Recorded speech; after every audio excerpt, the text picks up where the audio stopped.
Welcome to Movie Heaven, Movie Hell with me, Simon Aitken, and joining me is, Clive Ashenden. and we're a couple of filmmakers talking about other filmmakers' work. And yes, Keith's not with us tonight because he's he didn't feel he was that knowledgeable about our director we're going to talk about, so he sort of stepped aside so Clive could jump into the hot seat and to talk about our director, who is. Jim Jarmusch, the patron saint of indie filmmaking. Yes, indeed. Um, Somebody who I've only sort of I've seen his work over the years, but not really kind of, when you not really understand how somebody's body of work is really, it's I didn't realize how indie he was. I remember seeing Ghost Dog uh, back in the late 90s. I got it on DVD, and at the time I was really into Tarantino and gangster films and stuff like that. So when I saw this film called Ghost Dog Way of the Samurai, I was like, oh, I've got to check this out. And of course, it was the most unusual gangster film I'd had ever seen. Yes, yeah. I mean, it's weird. He's both fitted into that kind of second wave of indie, um, but he was always sort of to one side of it at the same time because of his idiosyncratic kind of sensibility and way of looking at things. So, with something like Ghost Dog, you've got this incredible melding of Kurosawa movies, different samurai influences from Japanese films, uh, together with hip hop culture. Yeah, and it kind of threw me. I was like, wow, this is different. I mean, but it wasn't like my cup of tea at the time. I remember that. I remember at the time thinking, I don't know. I would have preferred a little bit more action, you know. But coming back and watching it again recently, because I've sat and watched all the Jim Jarmusch's films again, and that was because my girlfriend's a big fan, and we went to see Only Lovers Left Alive last year when it came out, and so I really enjoyed that, and so I kind of gone back and sort of watched all his films. It's a really interesting arc he goes through. I mean, I'd say Only Lovers Left Alive is the only one of his fiction films that I haven't managed to catch yet. But I'm a big fan of particularly his sort of early to middle period films. I think that they're just as a just as a filmmaker, I find them very inspiring in terms of the approach he takes, the way he shoots. I guess is he really has a vision, and that's what kind of differentiates him from a lot of other filmmakers, I think. Also, he lets the camera linger. I know in Stranger Than Paradise, he does everything in one shot. So he lets the actors sort of move around in the space, and then the next scene will be another shot, and he just does that throughout the whole film. And I thought the first time I watched Permanent Vacation, he did a similar thing, but it wasn't so. I don't know. I don't think I was watching it properly the first time because I noticed there was a lot more cutting than I remember. But it's very sort of simplified. You might get 3 or 4 shots in a scene. It's not, yeah, it's definitely it's not quite the same approach, and you can see a real kind of step up in Mm, filmmaking, I think.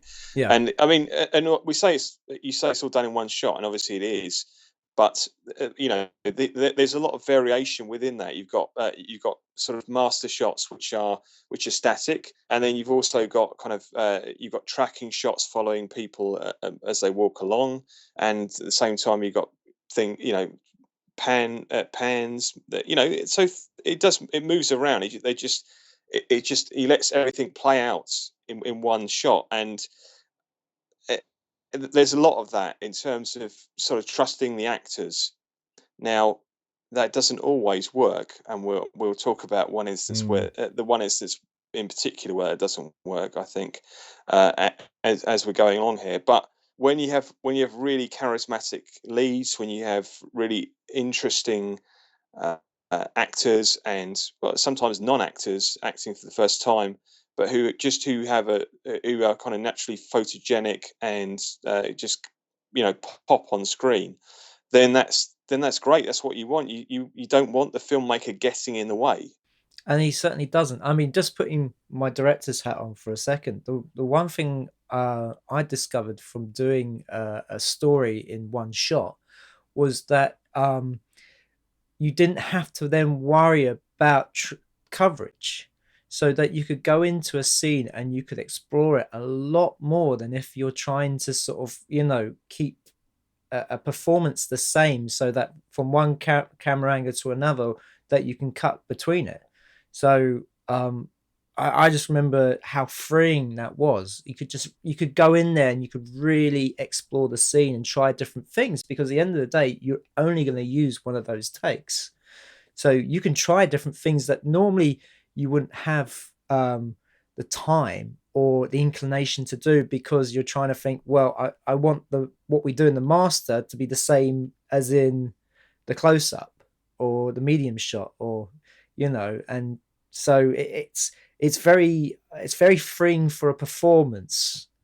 You're not having to worry so much about it performance for camera so much. I think it can be very helpful for the actors, in terms of their timing.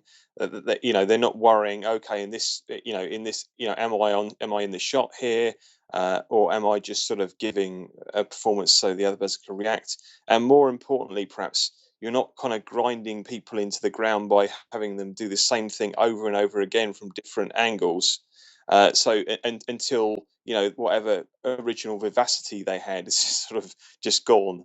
So it's just, okay, we just need to get this shot now, and time starts to encroach. I guess countering that is, if you have a moment when you're playing it all out in one shot, which is absolutely brilliant, but then someone corpses or you lose it at the end, Yeah, you can't use it. yeah, If you're not covering it in some way. But hey, yeah. but these are this is what you discover on set. This is part of the joy of filmmaking. So It really comes down to choice of actors, and the one thing that Jim Jarmusch does very well is he uses musicians as actors in his films, and I think one of the things that they bring along is that they're used to performing live, so they know, you know that if they fuck up, it's there. So they're probably more, you know, I would say. They're more aware of that aspect than, say, a sort of film actor who will say, well, if I fuck it up this time, I can always go again. yeah, and I think also because he comes from a somewhat of a musical background himself. He's been in several bands.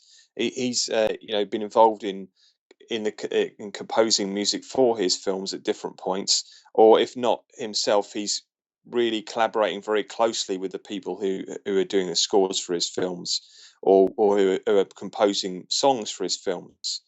So because there's always that connection with music with Jarmusch, I think it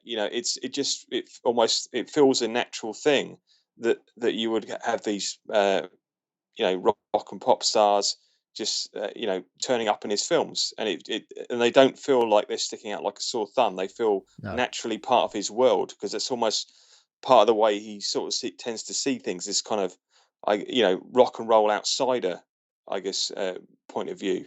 Yeah, yeah, and they've always been great. There's never I don't think there's been like one musician in his films that I thought was terrible. I mean, there might have been one or two actors in his films I thought was terrible, but the musicians always seem to be really good.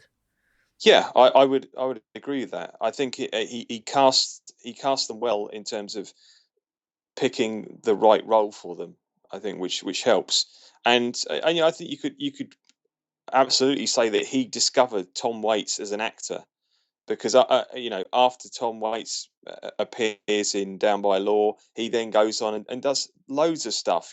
Bram Stoker's Dracula, any number of different projects, and that all comes out. Oh, that's right. He was in Shortcuts. Yeah, and the Doctor Parnassus as well as the devil. yeah. It's typecasting, you might say, but He no, has the that's voice for it. he does. He's got a fantastic voice. And that's the thing. Often these performers, uh, because, well, I mean, the performers talking about tend to be vocalists, although with John Lurie, he's a saxophonist. Yeah. But but often they've trained their voice in some way, or they've ruined it with smoke and bourbon in such a way that it sounds brilliant. So either way, it's all good. So Yeah. Well, I mean, also, I don't know if I'm trying to think. Well, Richard Edison, who was in Stranger Than Paradise, he was a drummer. okay, Yeah. that makes sense. So I think he gave up drumming and went on to be an actor. Because the first time I remember seeing him was in Strange Days. He was the guy peddling the videos, wasn't he? You see him at the beginning, and he's really kind of is strung out kind of character.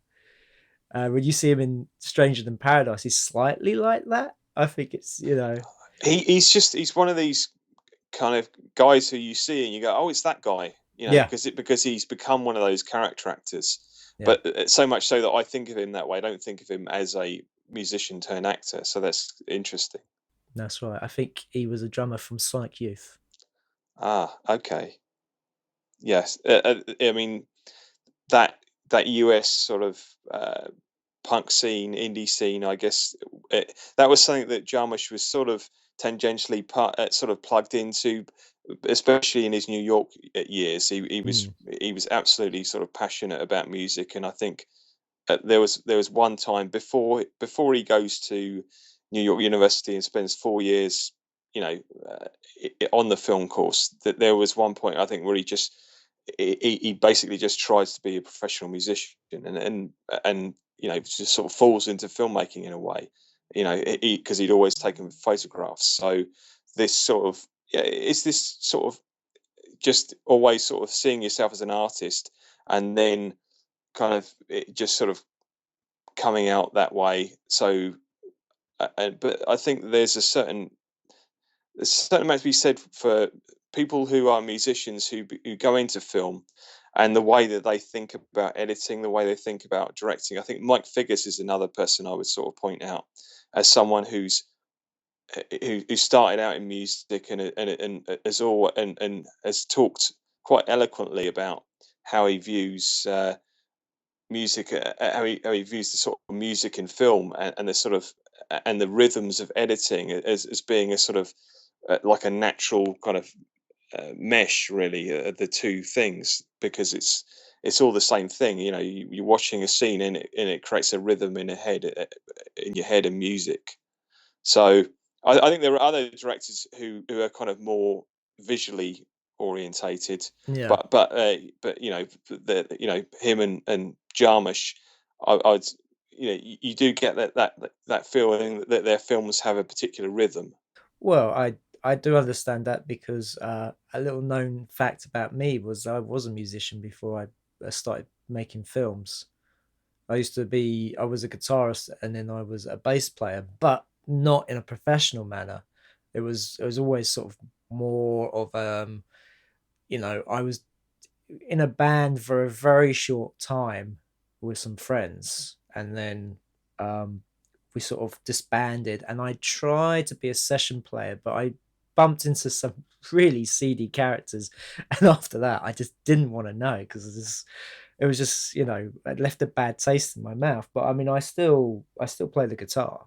I mean, just at home. I just, but I mean, Mike Tack, he's a guitarist, and he's played in bands and everything, live and touring and all that stuff. So, it's it I don't think. I mean, it does sort of give you an idea of rhythm. If you got a, if you can play like guitar and you've got a good rhythm, then you can translate that to film to editing.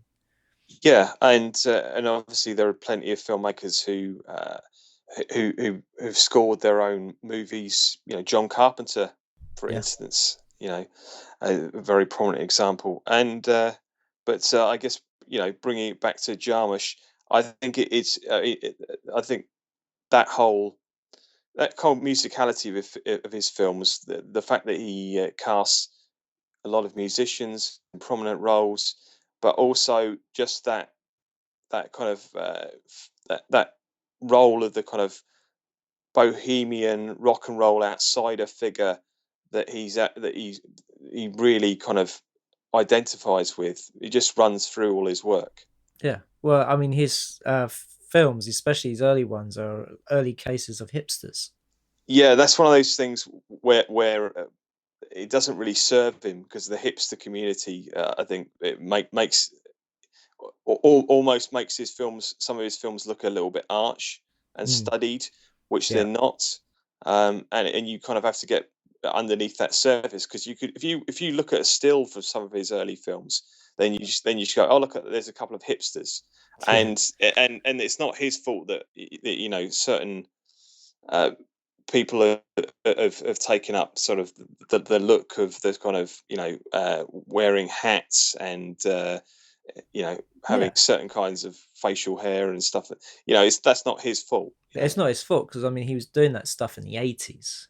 It's taken Yeah, like 30 years to catch up with that. So yeah, it's it's not his fault, but it's when they're people refer to those earlier films, they do refer to the characters as hipsters.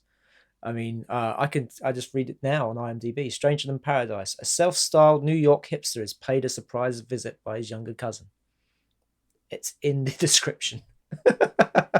well, there we go. I'm pretty sure that Jim Jarmusch didn't write that description, but yes, No. it's how they're Hmm, seen, that's right. unfortunately, or Yeah. fortunately, depending on your point of view.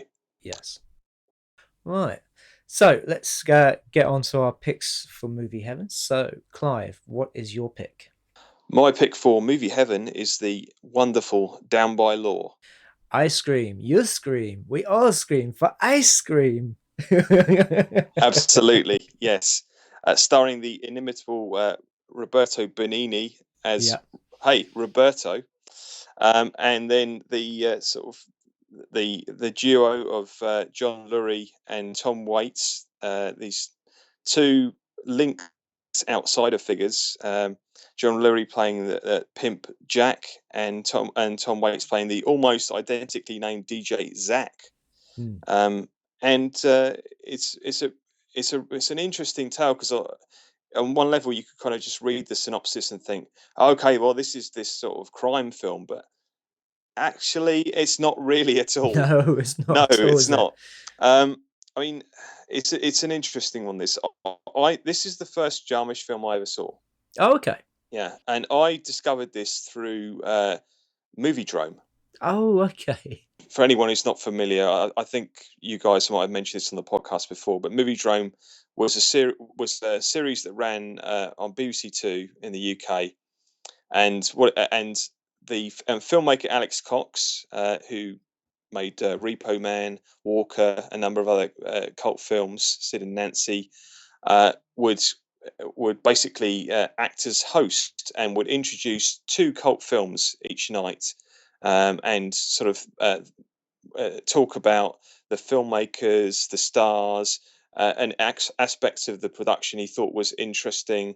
And it was, and they're often very kind of weird and idiosyncratic intros. He wasn't always. It was obvious that sometimes he hadn't picked the film. Yeah. But I think in this case, we can guess that Alex Cox definitely picked Down by Law, given that the DOP for Down by Law, Robbie Mueller, was also shot Repo Man. So Ah, yeah. and Jim Jarmusch acted in his film Straight to Hell. Oh, okay. So, yeah, So definitely a connection. there's some you could, I think there's a connection.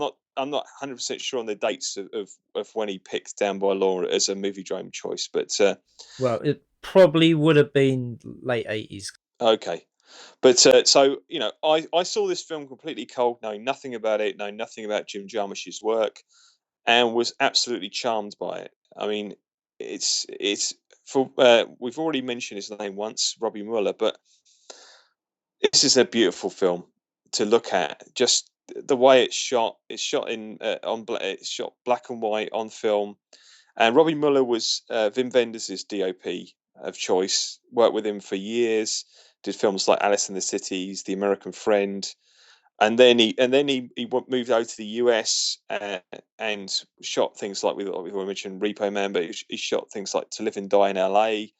And he sort of starts to collaborate with uh, with Jarmusch on Down by Law, and it becomes this really fruitful collaboration where he also goes on to shoot Dead Man, Ghost Dog, The Way of the Samurai, which you mentioned once before, and Mystery Train, and it's I mean it's just this sort of massive jump up in quality from Permanent Vacation, which there are there are some similarities in approach, but obviously you've had Permanent Vacation, then Stranger Than Paradise, then Down by Law, and Down by Law really sort of signals this kind of. If Stranger Than Paradise is his breakthrough film, Down by Law is when he sort of starts to become into the combination of that and Stranger Than Paradise really cement him as a filmmaker with an international reputation. But I didn't know any of this when I watched it first. So I was just sort of touched by this charming, I guess you could call it a bromance almost. Yeah, yeah, because the women, the Zach and Jack, both have women in their life that they're soon sort of gotten rid of. That so Zach is dating a character played by Ellen Barkin, who she has a big row with him. I think just because she's not happy with his lack of interest in DJing. She wants him to do sort of more commercial DJing, which he sort of doesn't want to do. He has a real disdain for, and so she throws all this stuff out, doesn't she? Yeah, she has a violent fit. Everything's smashing, including his shoes, which is the Yes, only thing. it's He affects this air of, well, I don't care, baby, until she tries to throw his shoes out, and then he's like, no, not the shoes, which is yeah. highly amusing. But she still throws them out. I've got Down by Law on Blu-ray, and there's these conversations with Jarmusch and Tom Waits on the phone, and the whole shoe thing I think came from Tom Waits because he just loved wearing pointy shoes. He just has a thing about pointy shoes, so I think that's where it came from. I certainly listening to seeing some interviews with Jarmusch is that the thing is that he likes to collaborate with his actors. A lot of the time, he doesn't even have a script; he will just have an outline, and so he's very welcoming of input from his actors. So I think that was a Tom Waits idea.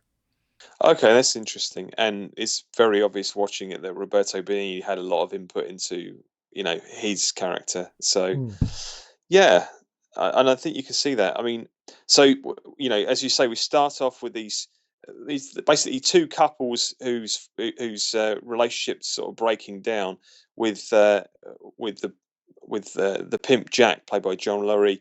He's well, you call it a relationship, but he's the pimp to this prostitute who's really kind of dismissive of him and is not interested at all. And so we watched these kind of two parallel storylines, and which seem to sort of mirror each other in strange ways. yeah, And then it comes to a point where both their characters are sort of framed for crimes they didn't really commit, and that's right. Yeah. and are arrested and jailed.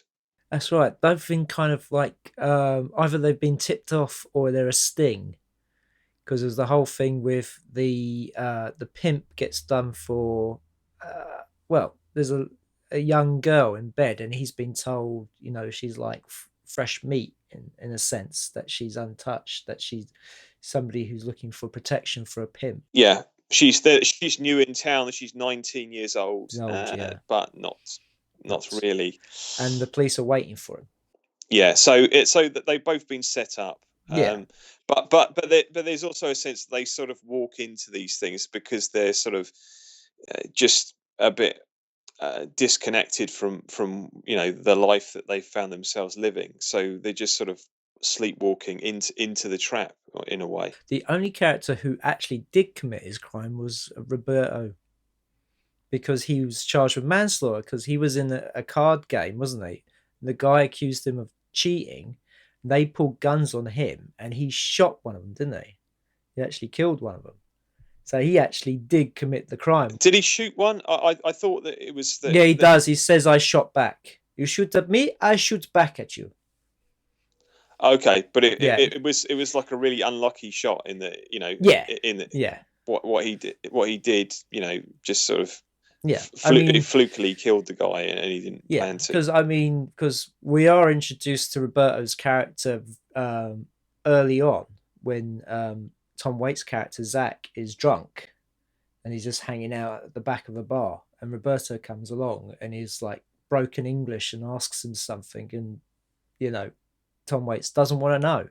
It's like get lost or something, and he just writes it down. Get lost, and off he goes. There's this whole running joke, which is one of those things which sounds like it would become very wearing after a while, but actually, Mm, it builds. It really works. Where Roberto is walking around with this. Uh, with this notepad that he's got, where he's just filled it up with these little bits of slang and phrases in English. He doesn't really understand. He's not fluent at all. He's just sort of he's trying. It's like he's trying to teach himself the language by just wandering around, randomly interacting with people. And because he's got this naturally optimistic, sunny disposition, hoping that everything's going to work out. So and then he finds himself in jail having killed a man. So yeah. yeah, but he's still got his notepad, so that's okay. Yeah. Well, I mean, the interesting thing about when they're in jail is that you only see them in the cell. You never see the prison as such. I mean, there's one shot where they dolly along the cell block, looking in at the other prisoners, and then it stops on their cell, and that's it. You after that, they never leave that cell. You're always either looking into the cell or looking out from the cell. Yeah, it's very claustrophobic, Mm. so that you can feel this sort of tension build up between them, and it's interesting that so you see this nice dynamic develop between John Lurie and Tom Waits, who are in a way too similar to sort of Mm. be in that space together. So whilst they become quite matey, after a while they start to really get on each other's nerves, Yeah. and then they fight, and then Roberto comes into the mix, and he's sort of like a peacemaker, but because they can't understand him, he becomes another thing which irritates the both of them. So Yes. so and this is and it's all play and this all plays out in this sort of this charming, witty, kind of funny way, and until such a point as it turns out that Roberto, uh, who seems to be a bit useless as a character, because no one can understand what the hell he's going on about, Yeah. as has actually found a way to escape the prison. And but which was nice was that they have to escape through the exercise yard, and so Zach and Jack are led out, but Roberto is sort of told to stay there, and you can see the panic in his face because he knows these two guys are going to go without him. Yeah, it's this scene where he's begging Yeah, the sort of the guard to say, "No, it's not fair. Is a my goal?" And eventually wears the guard down. So he's like, "Yeah, what the hell?" So, yeah, yeah, but this is one of those instances which sort of shows how different a filmmaker Jarmusch is to, I guess, a more commercially minded director, because whereas a lot of films where there's a prison break, there'd be a whole bit where they planned everything out. They talked about, they went into the sort of procedural part of it, the minutiae. Okay, Yeah. you need to sort of, this is where the guard changes over. This is the weak point in the wall. This is when we have to do this, and you'd have to establish a load of geography. Now, Jarmusch isn't interested in any of that. So it's like, oh, I know a way to escape, and then we see them sort of being let out, and then the next shot is this sort of like this beautifully lit shot of the sewers, Yeah. and a rope sort of dangles down, and then they sort of and then you see them coming into shot and running, and it's like, oh, okay, I guess they found a way out then. Yeah. But it's just such a throwaway thing, even though it's this really key plot point. It's, you get the feeling where if he could have got away with it, he would have had the whole thing happen off screen. Yeah. But because it's done in such a throwaway. It's nice though, because Yeah. it felt refreshing to me when I watched it the first time, and I still like the kind of uh, casual, almost like freehand way it's just sort of sketched in, and Yeah. you just get enough information, and that's fine, because it's not it's not about the plot. It's not a prison break film. It's not a kind of, we have to break out of the system. It's not Alcatraz. It's not Colditz here. But I just want to say it's amazing what you can get away with not showing. Yes. Because as you said, because as a viewer, you can fill in the blank space. You don't need to see them being marched out into the exercise yard and then as you say, maybe sort of keeping an eye on the guards and just slowly making their way to, I guess, that sewer. You see the break, and then they're on the run, and that is, it's really good, because as a filmmaker you're going, oh well, I need to show this, I need to show that, and it just shows you that you can get away with not showing that. If you've got interesting characters and an interesting story, then you can get away with not showing certain things. Yeah, and when by the time they're on the run, you really care about these characters, and Mm, you're following them, and you're really sort of tied into what's going to happen to them, and you can see that things, that there's this constant sort of needling between Zach and Jack now, and and to the point where they're sort of, I'm going off and leaving you. No, even though it makes sense for them to stick together, and then Roberto's going, my friends, please, I have a rabbit that I've killed, which is a oh fantastic come on, scene. we have to talk about the rabbit scene, because again, from reading about this film, the rabbit scene is a story that Roberto Benigni told about his mother. It's supposedly, not. I imagine it's embellished a bit, but it is a story about his mother. It's actually something that was made up on the spot. It's brilliant because he's telling it to nobody. He's sitting there with the rabbit. And he's just there by himself because Jack and Zach have gone off their separate ways, and he doesn't know if they're going to come back. And it's just brilliant because, you know, my mama, she pet the rabbit, nice rabbit, and then she hit the rabbit. Yeah, it's brilliant, but it is, but it doesn't feel like it doesn't feel like a bit of comic grandstanding. It No, feels like no, his character is scared, and he's alone, and the only people he felt he could rely on have just left him, and he doesn't know if they're going to come back. So it's like he's nervously talking just to kind of keep himself, in that happy place. yeah, So it really works, and then the fact that the story is this brilliant story as well, yeah, about yeah, how his mother would kill rabbits is fantastic. yeah. Um, And the dream he had that he was the rabbit yeah, with yeah, his mama. My mama, very strange. it's just great. Yeah, Yeah, yeah. I mean, now the thing is, uh, having seen Roberto Benigni in other stuff, because I think the first thing I actually saw him in was the concentration camp film he did, Life is Wonderful. life is beautiful. Oh, Life is Beautiful. Sorry, and I didn't mind him so much in that. I thought he worked really well, but then seeing him in Night on Earth, the character he played in that was awful. And also, remember when he won the Oscar, how he climbed over the backs of seats as everybody would get down there. And I thought, Oh, really? So I kind of have a bit of a love hate relationship with him. I find in some films he can be really good, like in this one, and in other films like Night on Earth, just absolutely grating. And that whole segment of his in Italy, it was just I couldn't stand it. See, I really like that segment of Night on Earth. I find it really funny. I think it's really funny, the whole I watermelon just bit. yeah. But life is beautiful. I found a little bit harder to take, Mm. for me. But it was just one of those things where his comic stylings became a bit overexposed to the point where I didn't go and see his version of Pinocchio because it just seemed like a really bad idea. And I didn't go and see The Son of the Pink Panther No, either. you were waiting for the Steve Martin remake, yeah?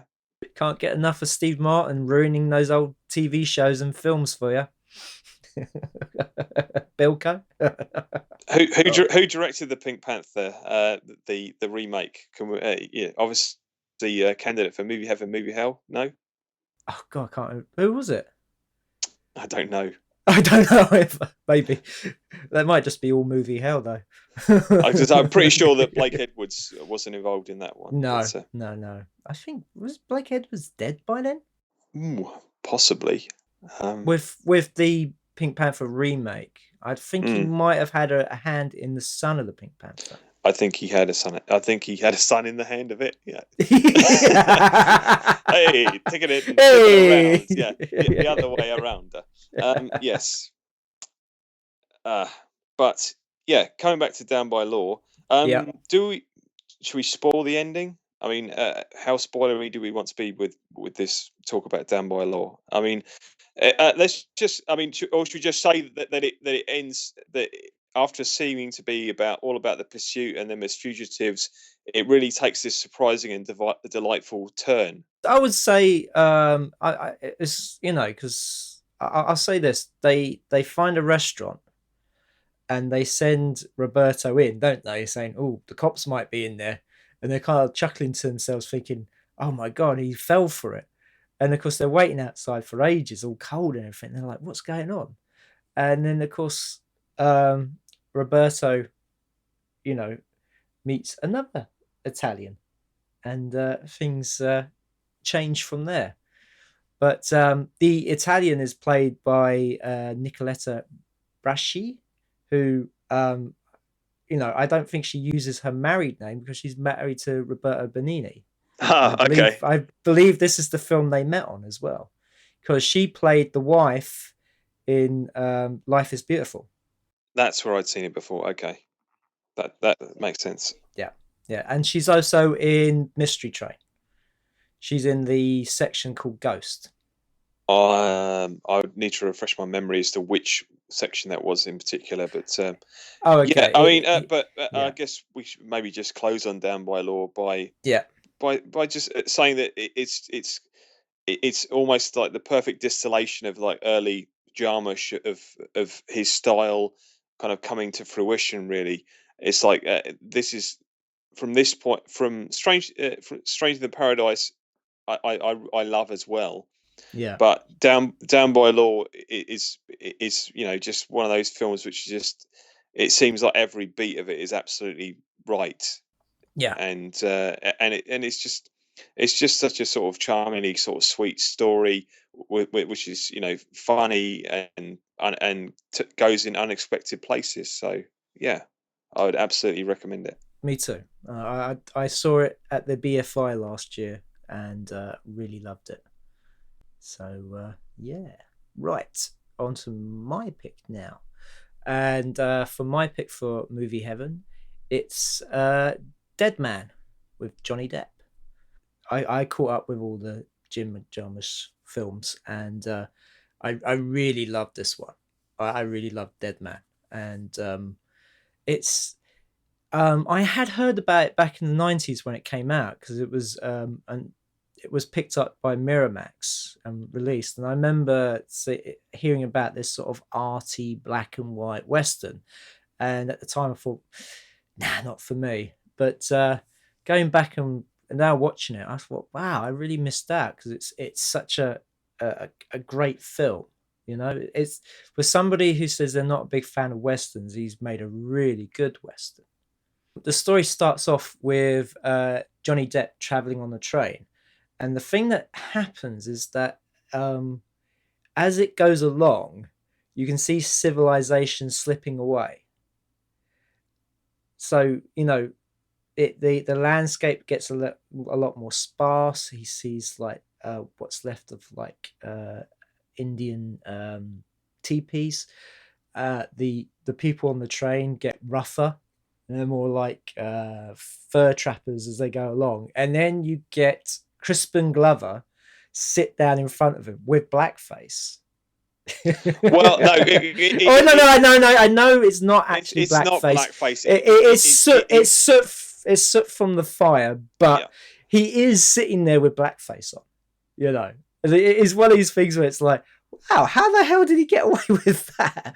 But he gets away with it because he's working the engine and stoking the fire, so he would be covered in soot. Yeah, that's Yeah. why he's covered in soot, Simon. It's not like he's blacked up, and it's like, how can I get away with being a massive racist? What I'll do is I'll work in the engineering department, and then people won't notice that I'm wearing blackface the whole time. I don't think that was the idea. I could be wrong, but I know. engineer, but I know, but I jest. But I mean, looks a bit like that. Sort yeah, of. I mean, it's just the way it's done because it sort of around his mouth and around his eyes, it's not so black. So he hasn't like where is my baby? Where is my darling? It's none of that. Anyway, well, Crispin Glover sits down in front of him and asks him where he's coming from and where is he going and why is he going, and then he then says, well, why would you want to come to hell? And it is kind of like that. He's heading towards a town called Machine, and it does feel like it's the end of the world there.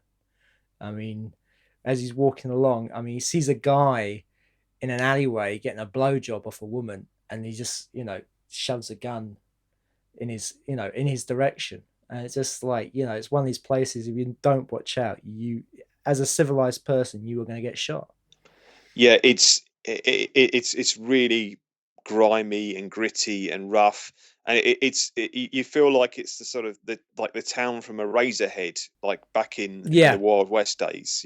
that's right. Yeah, because he's there for an accounting job uh, with for a family called Dickinson, with Robert Mitchum as the boss, and it was his sort of final role as well. And so Johnny Depp's character, called William Blake, he walks into the office and says he's there for a job. Unfortunately, he's gotten there a month too late. And this is a very small part for John Hurt, but he's really good in the brief time you see him, because he's trying to deal with the guy, and he's like, he wants to see the boss, and he just he's laughing because he knows what's going to happen if he walks into that office, which William Blake goes in there and you know wants to know what he's happened to his job, but of course Robert Mitchum's character, he's there with a shotgun ready to shoot him. Yeah, you get this real clash of cultures because Hmm. Johnny Depp's character is a real city dude, a real sort of Yankee from way back in the East, he sort of says to him, where'd you get that suit? Cleveland. And he's like, well, yes, I did actually. He's wearing this sort of slightly absurd, slightly prim looking, sort of checked, sort of sporty outfit, isn't Yeah. he? Yes, he is. Which like really marks him out amongst all the kind of like grizzled, grimy looking, sort of wild west types. Well, because a lot of them, they are actually wearing like bear furs and stuff, so they do really look grisly. Yes, yeah, literally grizzly, like the bear. Yeah. Yeah. So feeling down on his luck, not having a job or anything, he visits a local bar where the last of his money only gets him like a very small bottle of whiskey, and he encounters this girl called Fel, who's she was a whore, um, but she has now sort of turned into making paper flowers, which she's trying to sell. And in a place like that, they ain't gonna go down very well. And she has a dream that one day she'll be able to make the flowers out of silk and use and put a drop of French perfume in each one. That's right. So her and William Blake, we gather sleep together because we see him in bed afterwards, and her ex-lover walks in, the Charlie Dickinson, played by Gabriel Byrne, in a very small part, and he's there to sort of rekindle his love, and of course he's heartbroken to see her with another man, and there's a conversation that ensues where she says she doesn't love him and she shoots him, and well, he shoots her, but the thing is she's in the way of Johnny Depp, who gets hit. Yeah, it's like he gets out his pistol to shoot Johnny Depp. Yeah. She dives in the way, but she also has her gun and shoots him. So Well, no, Johnny Depp has oh no, her sorry, you're gun. right. Yeah, Yeah, Johnny Depp she has has a her gun, gun. but yeah, Yeah, and he shoots him back because he misses twice, doesn't he? And he's because Gabriel Byrne's character is so shocked that he's just shot his loved one, he doesn't react, and then the third shot hits him in the neck, which I have to say is the out of all the sort of shootings you see in the whole film is the most graphic one, because a lot of the time it's that old you see the smoke and then somebody reacts and you well, don't see blood or anything, but with that's that true. you actually There do. is one very gory moment later on. Yes, but that's not a gunshot wound. No, it's not. No. So William Blake has to get out of there after what he's done, and he gets out through the window and grabs the nearest horse and rides off. And then we get one of the first sort of many fade to blacks. So Well, we've had a few more before that, I think. I know, yeah, but this is really where it's a lot more noticeable, because the next shot is of the Indian nobody looking down at him, because he's found, he's passed out. The horse is, he's fallen off the horse, and this Indian called Nobody has found him, and he's trying to dig the bullet out of his chest with a knife. yeah, because the bullet went through, fell, killed her, Yeah, and embedded itself in his chest. chest, yeah, right next to his heart. So he is a dead man walking, from that point on. As I've sort of said, that Gabriel Byrne's character is the son of Robert Mitchum's character, John Dickerson, and he decides to hire these three. I was going to say they're not mercenaries; they're bounty hunters. Lance Henriksen is this like old grizzled legend of a bounty hunter, while Michael Wincott is this like mouthy, he's been around for a while. And then you got Eugene Bird as Johnny the Kid, who's like, the up and coming one. And of course they're all complaining about the fact that they don't work together, they always work alone. But Robert Mitchum, in his particular style, convinces them to work together. Yeah, by pulling a gun on them. Yeah, which I think is his solution to everything.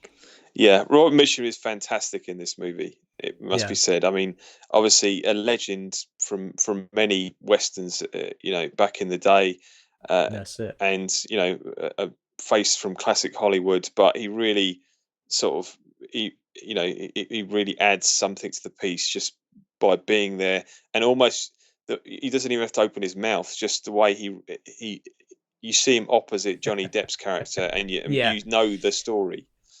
So it's just great. I mean, he's an imposing character. You can tell straight away that he takes no shit off anybody.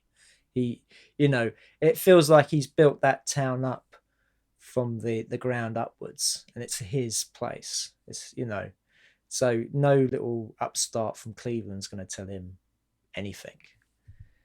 But yeah, it's a shame there isn't any more scenes with him. Really, I think there's only 3 scenes, isn't there? There's a third scene where he tells John Hurt to sort of, get the word out there. He wants William Blake, killed, and he wants his horses back. He wants his Pinto back. Yeah. That's it. Yeah. But yeah, so the rest of the film is Johnny Depp with Gary Farmer, who plays the Indian nobody, and it's this lovely thing because his name's William Blake, and nobody thinks he's William Blake the poet. He does, he does comment. Why don't you know your poetry? Why don't you say Yeah, because nobody is a major William Blake the poet and artist fanboy. So yeah, when he, because at one point in his life he sort of gets sort of taken away by white settlers and sort of and educated, which is how he can, he's able to speak English and how he knows all about William Blake. But also at some point he then went back to his people, and then he's become this sort of outcast figure. So he's another one of Jarmusch's sort of uh, outsiders, really, who doesn't fit into either world. yeah. And fun fact: Gary Farmer came back for Ghost Dog to play the same character in one scene. Cool.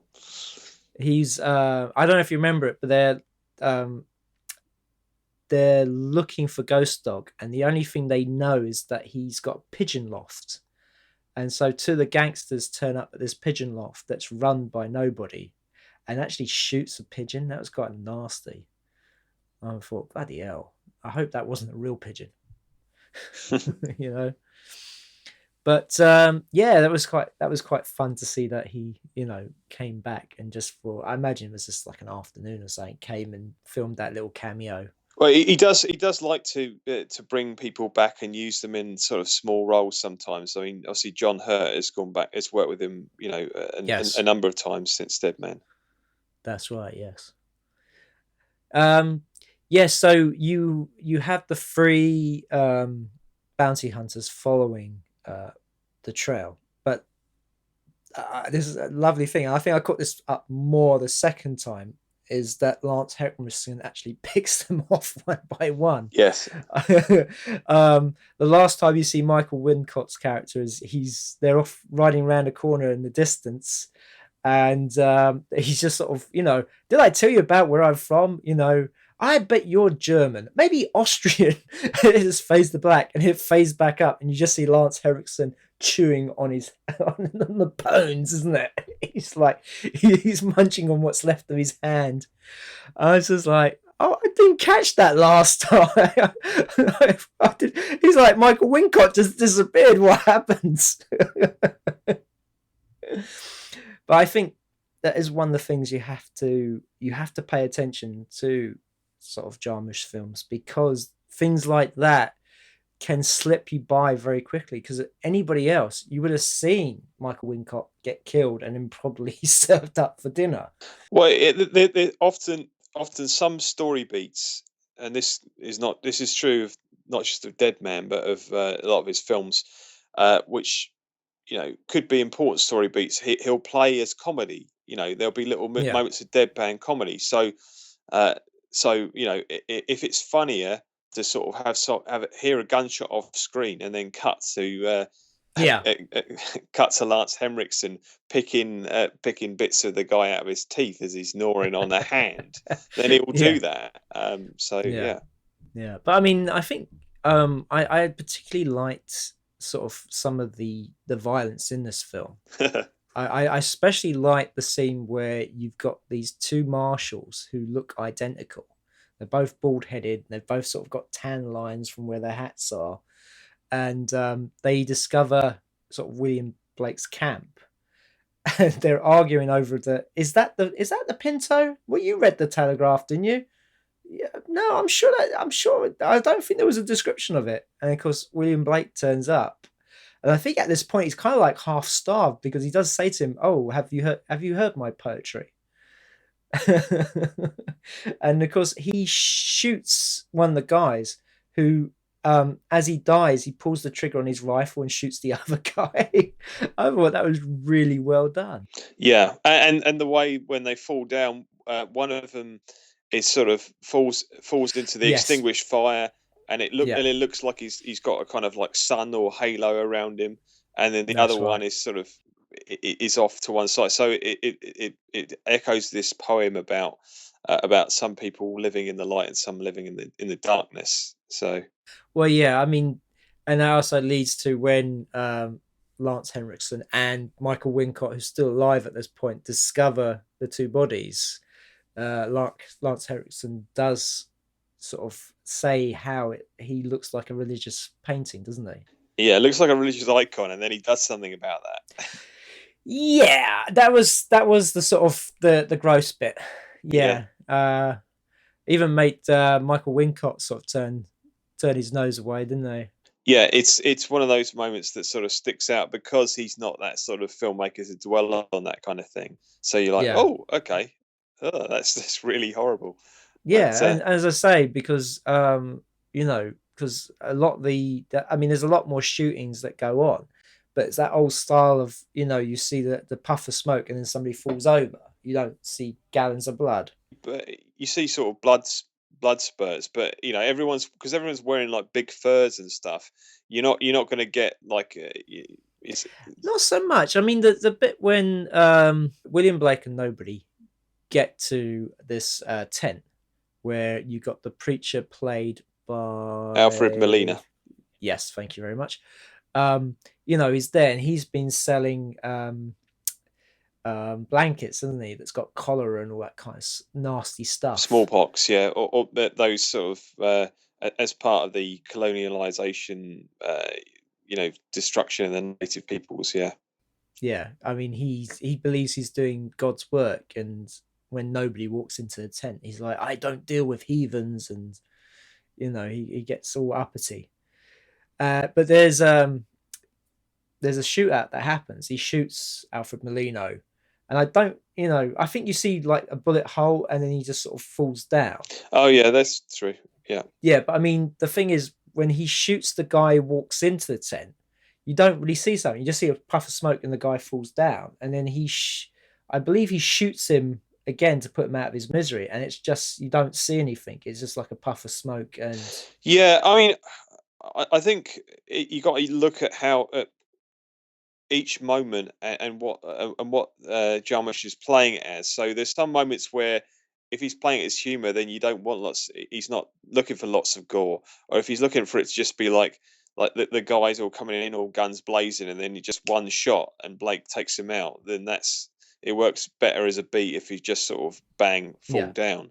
But when he wants us to feel the characters suffering, like there's a moment later where Johnny gets shot in the shoulder and you see the blood come out because obviously we need to see that he's been properly hurt. So yeah, you actually see the bullet go through his arm because you actually see it come out because he's shot from behind. yeah.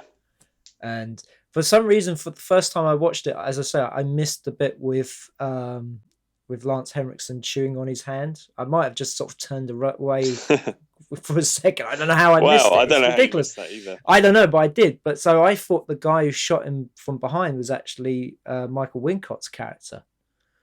I didn't realize it was just some sort of, because later on at the end when Lance Henriksen gets it, it's shot from distance, and so again you don't really see any blood. You just Yeah, smoke and fall down. But that gunshot to that in the shoulder, I mean, that's what really starts sending him on his way.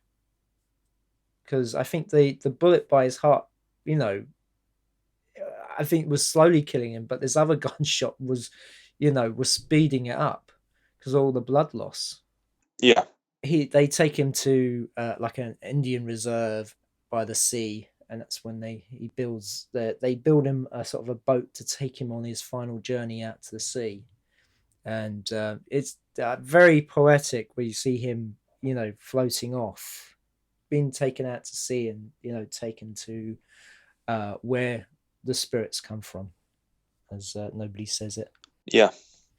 But I really enjoyed it. I thought it It was really poetic. I liked the characters in it. I mean, I really enjoyed the scene with Billy Bob Thornton, Iggy Pop, and Jared Harris as these sort of three. I don't know what, because Iggy Pop's dressed is in a dress, isn't he, with a bonnet? Yeah, I guess you could call him by sort of I don't know, like a transvestite gunslinger, maybe. I mean, they're Possibly. sort of just like just out camping, hunting. Well, They're they're obviously kind of obviously murderous, aren't they? Because yeah. because Jared Harris and Billy Bob Thornton have an argument about who saw him first, and Well, I don't know. That's yeah. more lecherous, isn't it, than murderous? Well, because they mentioned that they killed somebody else before. Yeah, It's like yeah, you but had the I last don't think one. they're talking about murdering him. I think they're talking about who's going to have him. Oh, Did you okay. not get that from watching it? Not no, I did not. There's all this No. stroking of his hair and saying how pretty his hair I is. know. Okay, I know, but Wow. they could have Okay. been scalp. They could have scalped him. I don't know. Okay. You're such innocent, Simon. I felt that it was clear, but perhaps perhaps Okay. you could read it as subtext, I guess. Okay. I don't know. They could be. It might not be that. They could be eating people. Maybe they're getting sick of beans. Um, yes, but Yeah. I think the intimation was that they were going to have him and then eat him if they were going Okay. to eat him. Okay. But perhaps I just have uh, a filthy mind, and that's the way I saw it. But it seems quite clear. I mean, it's played in a semi-humorous, yeah. semi Yeah. sinister way. So Yeah. Well, I didn't feel that much threat to the truth. oh, okay, I mean, we've seen films where that kind of thing is far more upfront and threatening, and you do worry for the yeah. I character. mean, this is not Last House on the Left. It's No, it's a much different tone. So, no. but yeah, I think it was there in the scene. I have a question for you. Yes. Do you think that William Blake is a dead man from the point he gets shot by Gabriel Byrne? Is the whole rest of the movie like a death dream? Um, I don't think it's a death dream. I think it's he's certainly dying, but I didn't sort of see it as like a death dream. I know he's dying, and we see that Yeah, he's wounded, and then he gets more wounded. But because of the way it plays out, because he you could say that he sort of meets this kind of spirit guide character in the form of Gary Farmer's Nobody, and then yeah, and nobody immediately he calls him a dead man when he first meets him. He's like, "What are you doing, yes. dead man?" And then and at which point he sort of likens him to William Blake because he's dead, and he has the Well, name. it's well, actually, he calls him a stupid white man. Yeah, but no, he does also call him dead man. He does. He said William Blake, the William Blake. Yeah. Then you are a dead man. Do you see what I mean? And Yeah, the title of the film is Dead film Man. is dead man. So Yeah, I mean, it's just I think you can read it that way because you could read it because that of the way. way you know it's almost like this wish fulfillment that he's been gunned down, he's had a really bad day, and as he's slipping away, he goes into this fantasy where he suddenly becomes this really tough Western killer, you know, and goes off on this wonderful adventure in the West, which is Yeah, like So I think you could read it that way. yeah. It's in there. You could. Yeah, you could. I mean, that's not how I saw it, but you certainly could see it that way. I mean, it is open to interpretation. So if it can work that way. I mean, probably next time I watch it, I'll watch it like that and see how it plays out. But for me, I sort of saw it very much as a straight thing that that he was literally slowly dying, Yeah, I and mean it works. It works that way. looks but way yeah, yeah, I yeah, mean, for me, Dead Man is an interesting one because I saw it when it first came out in the 90s, and I found it a bit of a tough watch the first time. Right. And I don't think I'm alone in this. I think, that it's one of those films, one of Jarmusch's films, which is the kind of, uh, you know, perhaps not quite as accessible as some of the other ones because of the way Okay. it's told. And Right. I think it's because there are lots of these fades to black throughout, and Yeah. even in the first, even the first scene, it's basically like Johnny Depp sort of nodding off and coming back to consciousness. So you keep Yes. fading in and out. You've also have this really distinctive Neil Young score, which Yes. is very kind of hypnotic and repetitive in a lot of ways. And when you add that into it, add the pacing of it, it's sort of like a dream.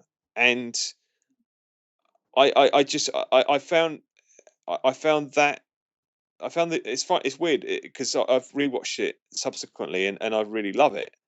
But Yeah. I found it a difficult watch the first time. I think because I went into it wanting it to be more of a western than it is, Ah, right. Yeah. and it's more of a kind of like a mystical kind of dream quest with all these weird little idiosyncratic vignettes, um, which is great.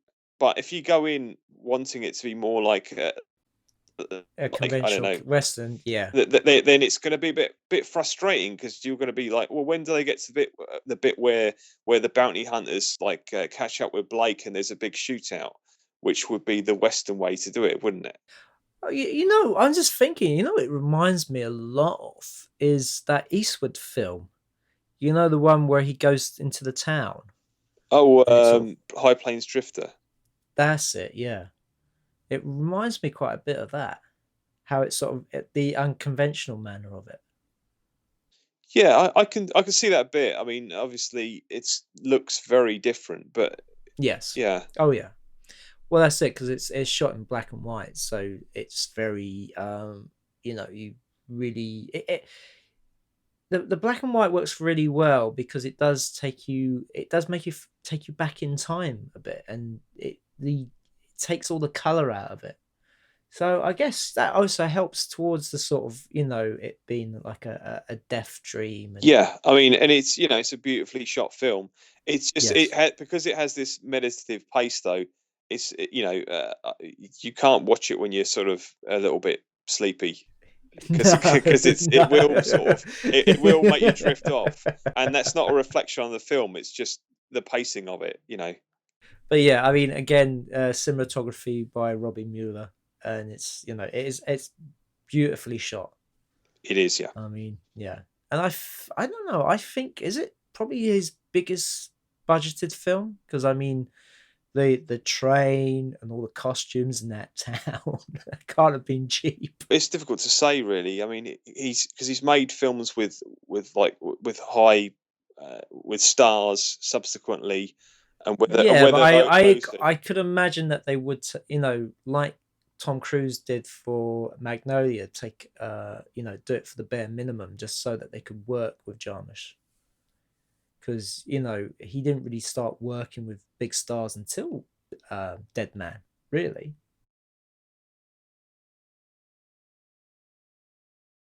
are in there, and it was starting to sort of Yeah, but she was still up and coming at that point. I mean, yeah.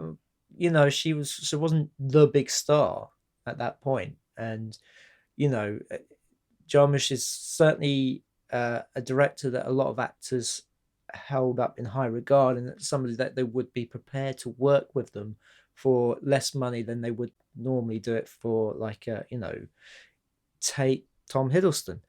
He's in Only Lovers Left Alive. Yeah. Now that wasn't a big budgeted film, so surely he took a major cut just to do it. But he said that he wanted to work with Jarmusch. He Tilda Swinton has worked with him on 3 films up to that point. Yeah. So he's a director that actors want to work with. Yeah. So perhaps you're right because it is that period thing. Although he's not one for sort of building massive sets and then sort of No, having to see loads of stuff. But we do get that entrance to the town of Machine, and yeah, we do see all the we see some of the machinery in the work. So perhaps it was. yeah. because it was all it all looks of the time period. Yeah. Say it's if you've not seen it, it's well worth checking out. It's not your usual western, so if you go in thinking that, I think you will enjoy it more than if you were thinking it's going to be like the shootout at the OK Corral. Yeah, and we should emphasize, I think, that this is not the Johnny Depp of the Pirates movies of the later Tim Burton movies where he's putting on a strange voice, a mustache, a funny hat. You know, Yeah, it's not like a big Johnny Depp performance. This is from his from that kind of interesting period where he was sort of, you know, he was a name, but he wasn't. But but he was still a little bit indie. He was doing interesting movies like Arizona Dream. You know, working on those earlier sort of better Tim Burton movies, quite yeah. frankly. You know, with Sid Hands, Ed Woods, things like that. And you know, he's just on that sort of cusp of sort of becoming that sort of mega star. But Yeah. you know, he's still, yeah. I think it's a really interesting performance in this one. I think this is one of his better performances. I thought he was really good, and he has to carry the film. And the thing I heard was as well was that the film was shot out of sequence, so to have that transformation from you know being a sort of civilized person to being somebody who kills, and then to sort of dying, and shot out of order is amazing because you throughout the film you can see a graduation, but it's not like, oh wait a minute, what's he doing there? He knows exactly what point he is in the film and where he should be emotionally. And I mean, that is amazing, really. Yeah, and his sort of the interplay that he has with nobody, with that character, the two of them together, I think is you know, really makes the film. So So that was our picks for movie heaven. Now we've got to go to movie hell. So Clive, what is your pick for movie hell? well, I'm going to preface this. I feel like I'm almost in the Keith role here. You know, hey, there are no bad films, man. Um, you know, I love Jim Jarmusch's work. So for me, I'm picking a film which I think is one of his lesser works. It's one of my less favorite of his films. And if you're going to watch his films, then it's one, you know, that you know, if it's really only for people who are absolutely obsessive and want to see where everything came from. So I'm picking his first movie, Permanent Vacation. Yes, which I think we have to preface to say that it was a student feature. It was a film that he made when he was still a student, and that kind of shows. It does. I mean, in one way, it's absolutely fascinating to see the sort of beginnings of his style, of him finding his feet, him trying things out. It's probably the film of his with the least amount of plot, which is saying a lot because he's not really a filmmaker who's concerned with that. This film, there isn't like an overall story. I mean, I think the title is very apt because that's what it feels like. It feels like the character is on permanent vacation, and that's concluding from a story. Well, I mean, we should say you have our lead viewpoint character is Ali, played by Chris Parker, um, who's I guess you could call him a disaffected hipster. What does he actually do? Anything? It's difficult to tell. Well, no, the opening sequence. You sort of see shots of the city, and you see it's run down, and then you sort of see him walking along, and then he does some graffiti, and then you see him go to his apartment, and that's your intro to him. He's lounging about, and he's strolling, and he's in no rush to go anywhere, and he does feel like he's on vacation from everything, reality, life, Yeah. So I mean, you know, he's a young man who's just sort of pretty alienated with the world. He has a relationship, but it's so kind of broken down that there's very little communication. with his significant other, and he basically decides he's going to go walkabout.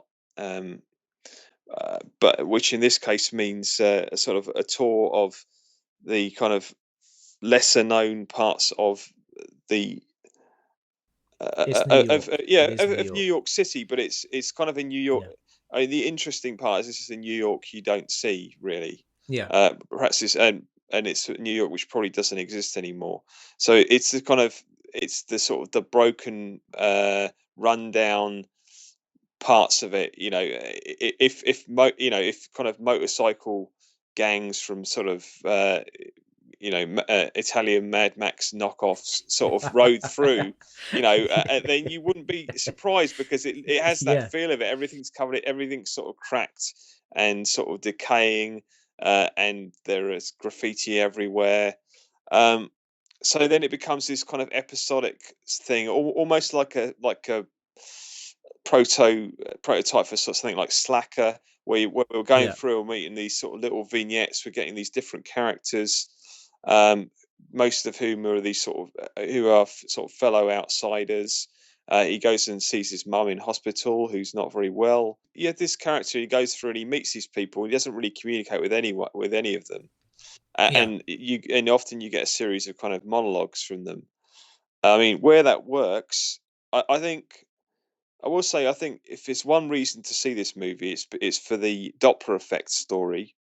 Yes, from a very young Frankie Faison. Yeah, who obviously goes on to be in The Wire and things like that. He was Barney from Silence of the Lambs.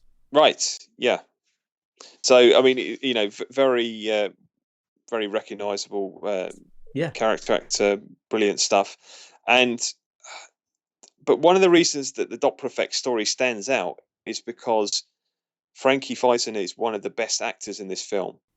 Mm. And this is where we come to the point where we have to say, why is this why is this my movie hell? It's not. I don't hate this movie. I don't think it's. I think it achieves it achieves some of what it's trying to do. But the major problem here is that you have a number of the lead actors just aren't very good actors, or you're just not getting much out of them. I mean, when you move on to Stranger Than Paradise, all of the sort of central characters are played by really charismatic, interesting actors and performers, and it really makes a big difference. So, Yeah. so Yeah. you can see, he's trying a lot of some of the techniques which will go on to sort of flower and blossom in his later work. But here, you know, it's not sort of fully developing because Chris Parker in particular is comes across as this very kind of gauche and charmless and slightly wooden lead presence. Who Yeah. I mean, the moments where he does sort of seem to come alive is when he's sort of geekily dancing, which is this sort of another one of those sort of scenes which you see crop up in a number of Jarmusch films where characters will sort of spontaneously break into dance, and it's this funny sort of joyous moment. And that's the only time in the film I really warmed to him, was seeing him dance in this sort of weird way. Um, Yeah. but the rest of it is just it's a bit of a slog. It's interesting primarily because this is like the film where he meets a lot of his longtime collaborators. He meets John Lurie through this film because he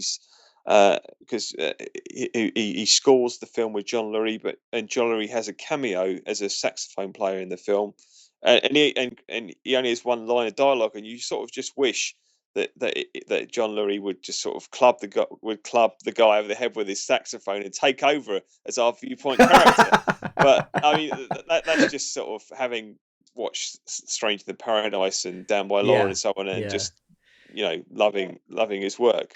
But yeah, it's just such a shame. I think again, it's he was working with what he had, and I don't know what his relationship with the actor is, but unfortunately, he's stuck with this actor, and it doesn't help. And Yeah, it's as you say, it's him going through these vignettes, meeting people, and a lot of them don't work. I mean, the guy in the war vet in the graveyard talking about the planes. There's this whole thing about planes in this film because he's talking about the bombings and the main character, and then he meets this war vet who he says, "Oh, the planes are coming," and he corrects him and says, "Well, actually, they're helicopters." And then when he's talking to his mum, and she goes on about planes, so it's I don't know, it's just this weird thing in there which there's no real payoff to. Yeah, I think it's just one of these sort of avant-garde influences that where he's trying things out, and it's this idea that he feels embattled, like literally embattled, like there's a war going on, and only he can only he's aware of it. So it's part of this sort of state of mind that you see him walking, and he hears all this sounds of battle, and then he meets this war vet who sort of seems to sort of almost spring up out of his subconscious. And I think that's what they was going for. This sort of like this poetic thing. I mean, this film also uses voiceover, and which I don't think is entirely successful No, I didn't like the voiceover. again, the vocal performance from Chris Parker, who I feel bad to rag on, but it doesn't really help sell the ideas here. And again, we have the voiceover at the end where he talks about the idea of a permanent vacation and where we get the title from. I'm just looking at Chris Parker's credits on IMDb, and he didn't really go on to do much. Though I do like the fact he was in a film called "I Was a She-Male for the FBI." Really? Okay, I'm not familiar Yeah, with that one. I'm not familiar with that, but that title sort of did spring out to me. Though he's got second billing to Chaz Holderman. Don't know who that is. But I know we're not recommending it. I'm just saying it's a fun title. Huh. Okay, cool. But I think I will say I think there's one good thing that came out of this film, and it's the fact that the cinematography is by Tom DeCalio. Well, it's by two people, isn't it? It's yeah, Tom DeCillo, um, Oh, sorry, Tom DeCello. who yeah, who goes on to become a fantastic indie filmmaker in his own right.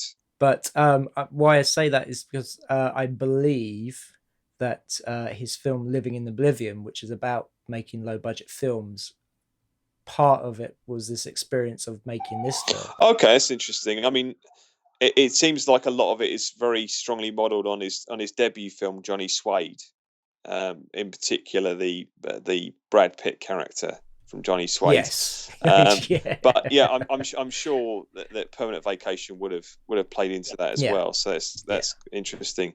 I mean, also interestingly, the other sort of person credited under cinematography is James A. Libowitz, who goes on to be the director of photography on the first three Toxic Avenger movies.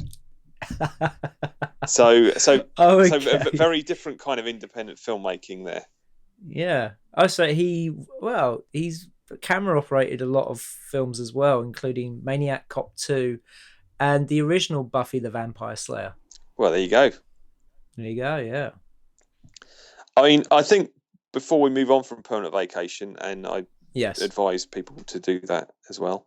Um, I I think that there's like there's one of these famous stories that Jim Jarmusch always sort of talks about, and it feels like it's relevant to Permanent Vacation in particular, because he talks about how Nicholas Ray was his mentor, Right. because when he was at film school in New York, he one of the people that came in sort of as a guest tutor was Nicholas Ray, who was very old and quite sickly at the time.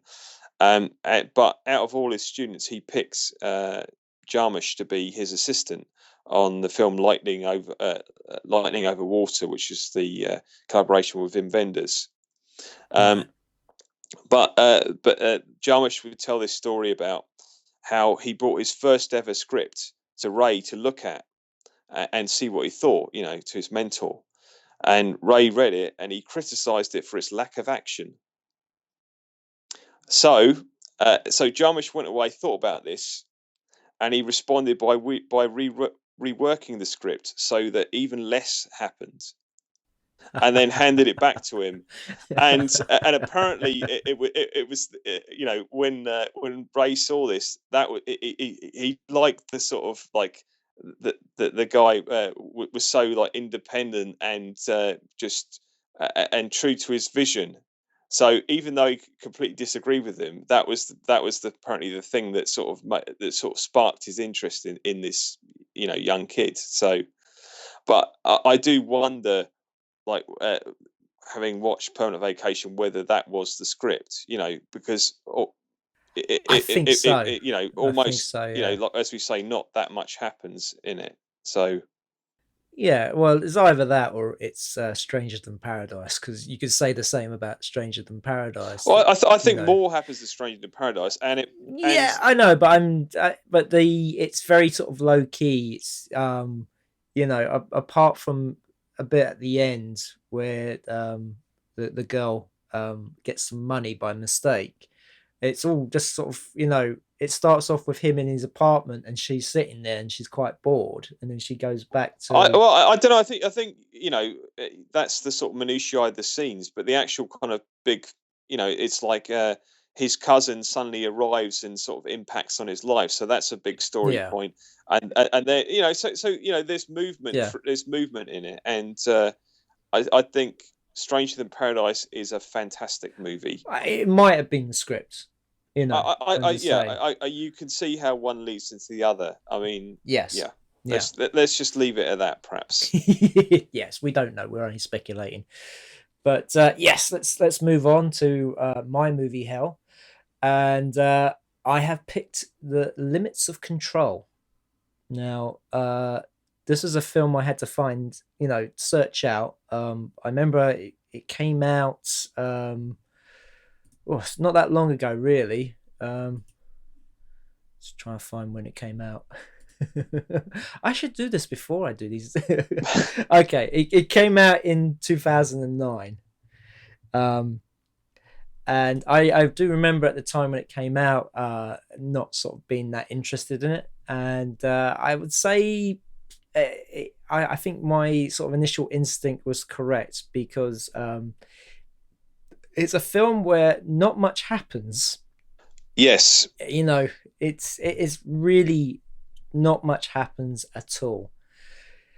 So, well, the story is that this silent hitman is given a job to do, and he travels to Spain, and he has these contacts that he keep meeting, and they keep passing him like boxes of matchsticks, which have either instructions or items that he's going to use, and ultimately this leads him, to his hit, which he does, and then the film finishes.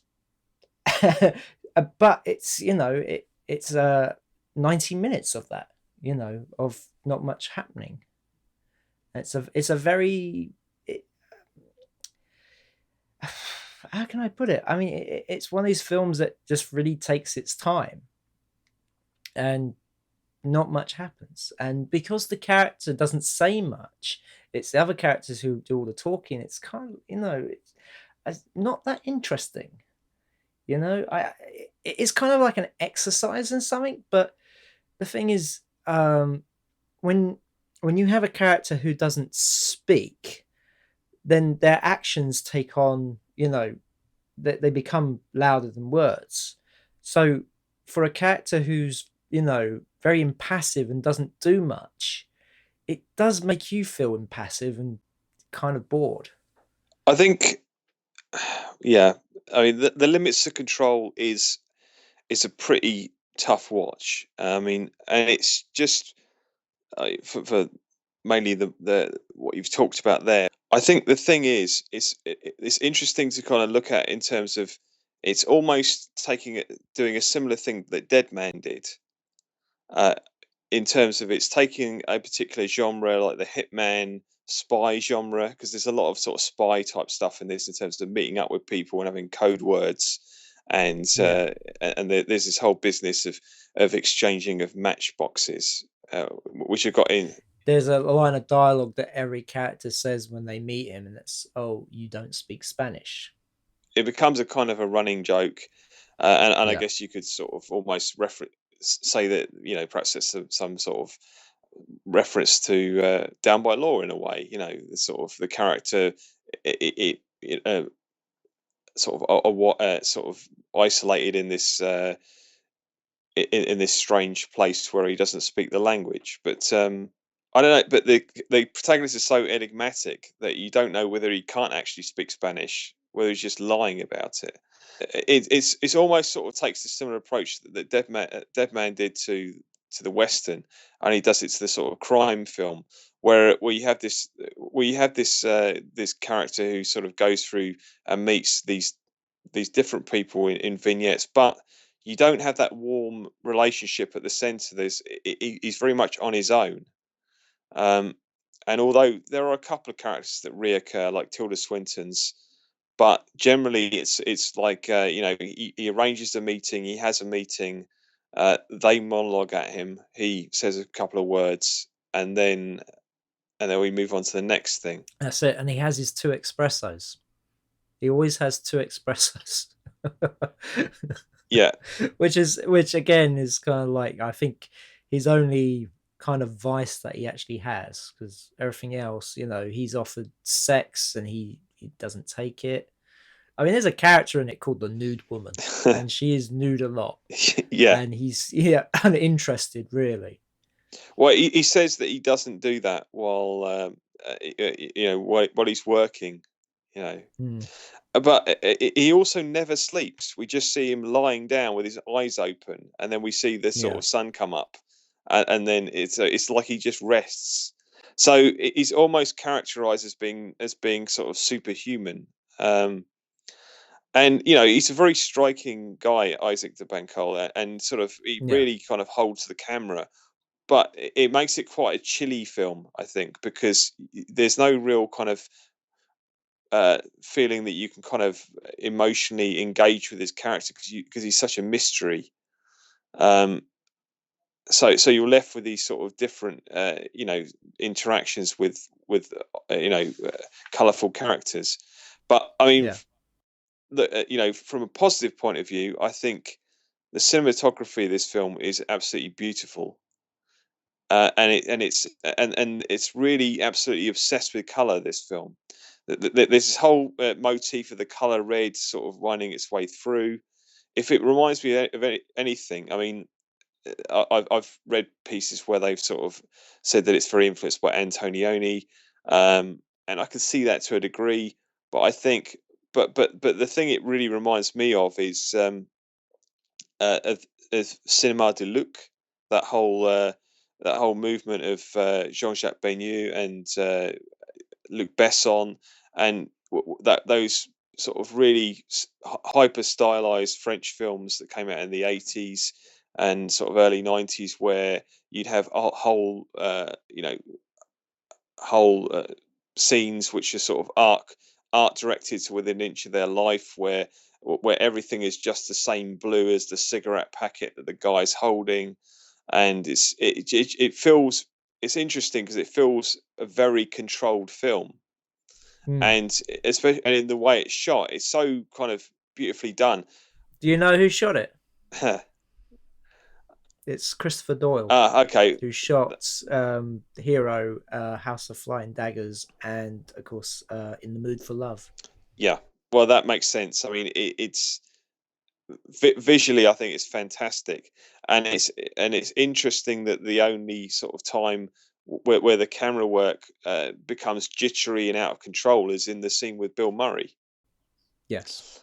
And because it's such a sort of mysterious film, you start trying to read things into it, like what does this symbolize? He seems, a lot of the time he's in the same suit, but then at one point he changes into a brown suit. Oh, what does the brown suit mean? There's a weird thing with Tilda Swinton's character because she's seen on a poster and then you see her being wrestled into a car Yeah, afterwards. and this is after he's already interacted with her, and she's dressed all in white. So it's Mm, almost like you have certain characters sort of associated with certain colours, and whether that means anything at all. Also, certain characters have certain coloured matchboxes. So yeah. you feel like there's a lot of people talking in codes and giving coded notes to our hitman character. So it's almost like the film is a puzzle that we're supposed to sort of solve, and that's kind of what kept me going watching it, really. But it doesn't. It's not one which feels like it solves itself in any satisfactory way. Sadly. You say now, I think of a film like Mulholland Drive, where the puzzle is kind of rewarding, even though your theory and somebody else's theory about what happened can be completely different. But that is a much more engaging film. Well, in that, you actually care about the characters even when they turn into different people. That's Which is right. Yes. yeah, and whilst things might be strange, disturbing, and may not make conventional sense, they make sort of emotional sense. Mm. And you do go on a journey, and maybe I've watched that film and love it to death, and I still probably don't understand everything about it, but Yes, exactly. Same each here. time I'm like, this is going to be the time where I really, it unveils all its mysteries to me. But even if but I don't come to the end feeling frustrated. I come to the end feeling No. like I've been on this wonderful journey. And this is the thing about this film is that you come out of it and you're just like, you just don't really care. He completes his mission and then he sort of, I guess, goes back to his normal life. But he's so icy and cool and doesn't say much. You don't really care. In the end of it, you just go, God, I think that's a couple of hours I wish I could get back. Well, I mean, I would never characterize any Jarmusch film as a complete waste of time, and I think that there are some nice little vignettes with the people he meets. I like the John Hurt moment. I think the first Tilda Swinton scene is good. So there are these kind of interesting interactions. Um, and the nude girl stuff, some of that is amusing. It does wear thin. Yeah. Yeah. Yeah, you couldn't really believe in a character who just sort of lounges around in the nude, just trying to tempt him all the time. No, but then his character is quite he's incredibly kind of stylized anyway. I mean, Mm, I'm not quite sure whether he was trying to go for a kind of Alain Delon from Le Samurai sort of vibe with the character. Um, but it's not like he even has like a sort of budgerigar to humanize him. no, he doesn't. He's not like a Leon character who has his plant. No, no, he's not. It's just there's nothing. That's the thing. It's there's nothing to sort of make you warm up to the character. No, I mean, what he has is very strict routines. I must Yes. have my two espressos. I must do my tai chi in the morning. I mean, Yes. there's sort of it feels like there's lots of callbacks to other Jarmusch films. You can spot little bits, and you're like, okay, that reminds me a bit of Ghost Dog, or that reminds me a bit of this film. And like I say, it's absolutely beautiful to look at. Um, but it's a challenging watch. I mean, it's Yeah. maybe a film that I come back to in later years, and I and I will warm to it in the same way that I warm to Dead Man, having not necessarily enjoyed it that much the first time I saw it. So Possibly. I mean, I imagine I will come back to it eventually, but it's just such a shame because it's coming. This film came after Broken Flowers, which was very enjoyable film to watch, and that had a mystery to it as well, which you could come to your own conclusions. If his son did turn up or not, and who the mother of his child was. But and also Lovers Left Alive, which is I thought a really good vampire film. Yeah, I don't know. It's almost like like limits to control as a reaction, because in some ways, Broken Flowers felt like his least Jarmushy film. Because it didn't it was filled with like recognizable Hollywood faces. Had Bill Mm, Murray in the lead. It felt very much of a piece of the sort of Bill Murray films we've been seeing from that time, the more serious roles where he's playing, an aging sort of cynical character who's sort of looking back on his past. And I mean, enjoyed Broken Flowers, but it's one of my least favorite um, Jarmusch films, just because it doesn't feel that Jarmushy to me, if that makes okay. sense. Yeah, I know. It's funny because I've heard the same accusation being thrown at Ghost Dog. Was like, no, no. I think Ghost Dog is very Jarmusch, and I think Broken Flowers is Jarmusch as well. It's just his take on that particular genre. I think if you look at it from that point of view, Yeah, I don't know. I yeah. mean, perhaps with Limits to Control, there's also an element of uh, Jarmusch has always been one of these filmmakers, like Woody Allen to a certain extent, who have been always more successful in Europe than they have been back in Mm. their homeland. And I think he's famously said that Down by Law was the last of his films which was actually made with American money. Oh, okay. So a lot of his financing has come from Europe, and he's obviously been heavily influenced by by the big art house directors from Europe, as well as, I mean, there's references to Tarkovsky and Limits of Control, Antonioni, obviously a big influence, but it's film. Limits of Control feels like his most European film, and not just because it's set in Spain. It has a real feel of him sort of almost trying on that style of filmmaking, um, and I don't think it suits him. No, it didn't suit him. No, no. I mean, it played as an experiment that I don't think personally worked because then when he did Only Lovers Left Alive, he went back to a more kind of talky story, you know, with people interacting with each other through dialogue, and it takes place in Detroit and Morocco, and I think very very much well worth checking out. I think it's a really good film. I'm looking forward to that one. I'd hoped I'd be able to catch up with it before we recorded this, but no, it's still one to look forward to for me. Right. Well, I think that brings us to the end. If I may, Simon, I'd like to finish with one final thought from Mr. Jarmusch himself. Okay. So this is from the Golden Rules of Filmmaking, which is a little something that he did for Movie Maker magazine back in the day. And so this is a quote from Mr. Jarmusch. Nothing is original. Steal from anywhere that resonates with inspiration or fuels your imagination. Devour old films, new films, music, books, paintings, photographs, poems, dreams, random conversations, architecture, bridges, street signs, trees, clouds, bodies of water, light and shadows. Select only things to steal that speak directly to your soul. If you do this, your work and theft will be authentic. Authenticity is invaluable. Originality is non-existent. And don't bother concealing your thievery. Celebrate it if you feel like it. In any case, always remember what Jean-Luc Godard said. It's not where you take things from, it's where you take them to. I believe words that Tarantino lives by. Perhaps so. uh, right. Well, that brings us to the end of another podcast. So, Clive, how can people find you?